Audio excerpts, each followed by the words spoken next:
বাংলাদেশে যেতে গিয়ে আমাদের সাথে এরকম একটা ঘটনা হবে আগে জানলে আমি বাংলাদেশ বর্ডারটা দেখতেই যেতাম না। শুধু আমি না, আরো অনেকেই দেখতে পাচ্ছ বাংলাদেশ বর্ডার দেখতে গিয়ে ঘুরে এসেছে। যাই হোক, গেছি যখন তোমাদের সাথে ভিডিওটা শেয়ার না করলে ঠিক হয় না। 15ই আগস্ট সকাল সকাল বেরিয়ে পড়েছিলাম আমরা বর্ডারটা দেখবো বলে। তো আমাদের যাওয়ার সময় এত সুন্দর একটা পরিবেশ আমরা দেখেছি, যেটা আমি মুখে মানে কতটা তোমাদের বলে বোঝাতে পারবো জানি না। সামনাসামনি তো খুবই সুন্দর। যারা শহরে থাকো তারা এই জিনিসটা ডেফিনেটলি তারা মিস করবেই করবে। এত সুন্দর একটা পরিবেশ, চারিদিকে সবুজ আর সবুজ, সূর্যের আলো, গ্রামের একটা দারুণ পরিবেশ। আমরা তো খুব মজা করতে করতে যাচ্ছিলাম।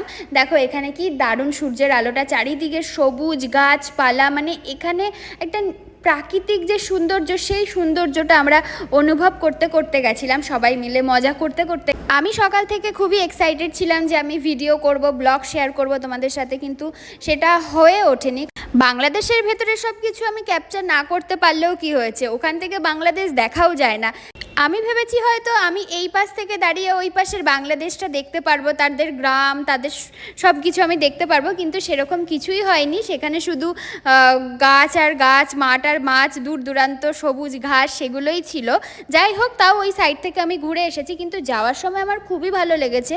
কত মানুষ কত দূর দূর থেকে কোথা থেকে কোথায় চলে যায়, আমি সেই জিনিস যাওয়ার সময় আমাদের একটা ঘাট পার করতে হয়েছিল। তো সেখানে খুবই ভালো লাগছিল, নৌকার মধ্যে সব টোটো নিয়ে ঘাট পার করছে। তো আমার তো খুব ভয় লাগছিল প্রথমে, তারপর তো দেখলাম না, নর্মালি খুব সুন্দরভাবে আমরা পার করে এসেছি। তো আর কিছুক্ষণই বাকি ছিল, তো আমরা খুবই আনন্দ করতে করতে যাচ্ছিলাম যে হ্যাঁ, বাংলাদেশ বর্ডার দেখবো, কোনোদিনও দেখিনি, বাংলাদেশের গ্রাম দেখবো, যদিও বা সেগুলো কিছুই পসিবল হয়ে ওঠে। ভিডিওটা তোমাদের ভালো লেগে থাকলে একটা লাইক করে দেবে, সাবস্ক্রাইব করে দেবে আর কমেন্ট করতে ভুলবেন। বাই গাইজ, আবার দেখা হবে অন্য কোনো ভিডিওতে।